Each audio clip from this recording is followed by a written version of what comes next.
I threw some vegetable seeds in the soil 1 month back to make the most out of the short growing season we have, and most of them have grown. Today I'll give a short update of the seedlings that I've sown till now. I'll also be transplanting some of the seedlings and will introduce to you the process of pricking and thinning.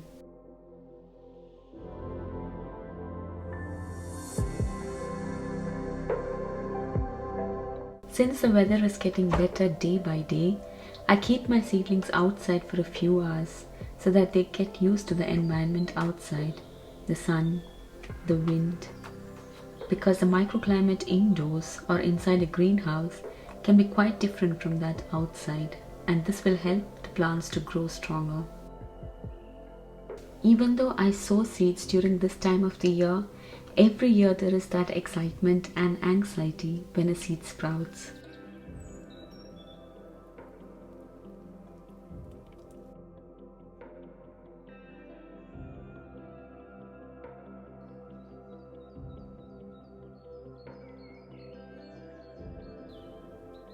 I believe I'm still a beginner in gardening, but when I started growing vegetables on my balcony 2 years back, I used to get depressed when a seed didn't sprout or a seedling got damaged while watering.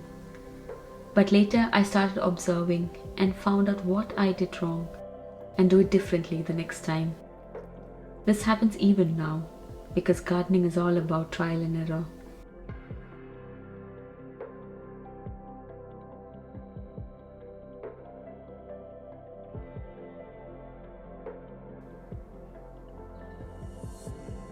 If you are a beginner, you are sowing your seeds for the first time this year, don't let the expectation weigh you down and stop you from having this beautiful hobby, but instead have the curiosity of a child when trying out new things.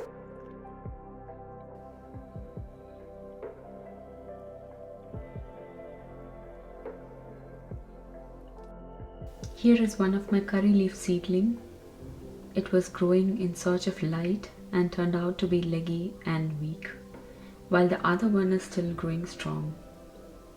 I'm going to give this leggy one some support. Plants growing tall does not always mean it is strong. It might also be time to start feeding them as the leaves are slowly starting to turn yellow. And here is my garlic. I thought they'll not be ready to show for this video, but this was quite a surprise for me.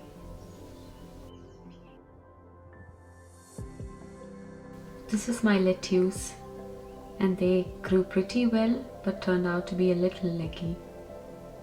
I think February was a little early for them, and there was a span of 2 weeks when it got really cold here and they did not receive much light. I'm giving the plants some more soil for more stability, but at the same time making sure that the leaves are not touching the soil, otherwise they'll start to rot.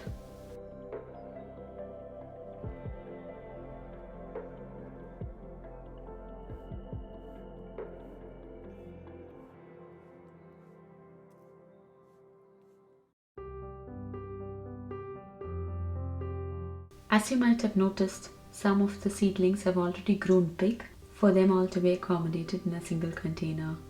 For example, broccoli, tomatoes, radish are all growing close to each other that they eventually will not have enough space to grow and end up competing with each other for nutrients and water.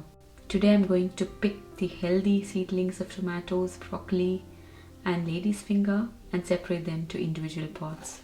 This process is called pricking. For this, fill the pots with some soil. I'm using a mixture of normal garden soil, coco peat and compost. Pack the soil tight.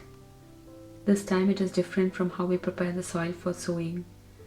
Now the roots need to find its nutrients and also form a good rooting system and root ball before planting it out. First up with tomatoes, with a pen or a pencil, I'm going to lift the seedlings without damaging the roots. Always make sure the destination pot is ready with the soil filled up before we pick out the seedlings. Do not leave the seedlings out for a long time, especially in the hot sun, because this can kill them. Optionally, you can also dip the roots in water to avoid transplant shock. For tomatoes, if you notice, the stems have tiny hairs on them. This means that the stems have the potential to grow roots from them. In order to give it a better rooting system and to make the plant more stable, I'm planting them deep with just the leaf exposed out of the soil. This will work for tomatoes, but be careful that this will not work for all the seedlings. I transplanted 4 tomato saplings to individual pots. I'm also transplanting 3 to 4 seedlings extra together in a single pot just as a backup. Rest of them will be composted. I'm also going to prick or transplant the lady's finger and broccoli as well.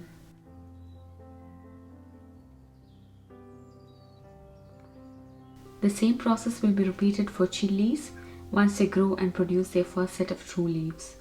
The chilies have just started to sprout and they usually take more time than the others. Now I'm done with the pricking process and have transplanted the seedlings. I'll be planting them out to the final container or bed by the mid of May. That is then for another video.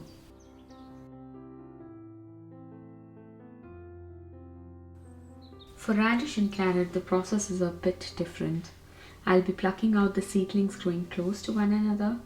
This process is called thinning.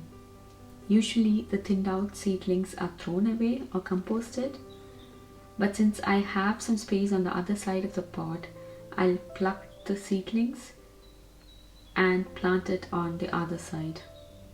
They don't like to be transplanted, but there is nothing to lose in experimenting before throwing it out.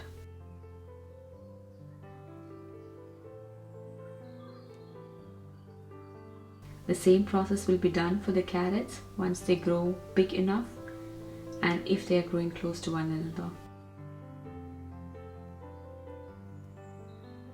I see small greens popping out of the carrot seeds. They have been receiving a lot of light from this week, so they'll hopefully continue sprouting. As I have mentioned before, except for radish, I'll start to feed my seedlings from now on. Other seedlings like curry leaves and basil will be transplanted to bigger pots, similar to tomato and lady's finger, once they grow out of their existing pots. Hope you enjoyed this video as much as I loved making it. And I'm also excited to see how the seeds you have sown are doing. You can comment your experience below or share them on Instagram and tag me. Thank you so much for watching. Bye and take care.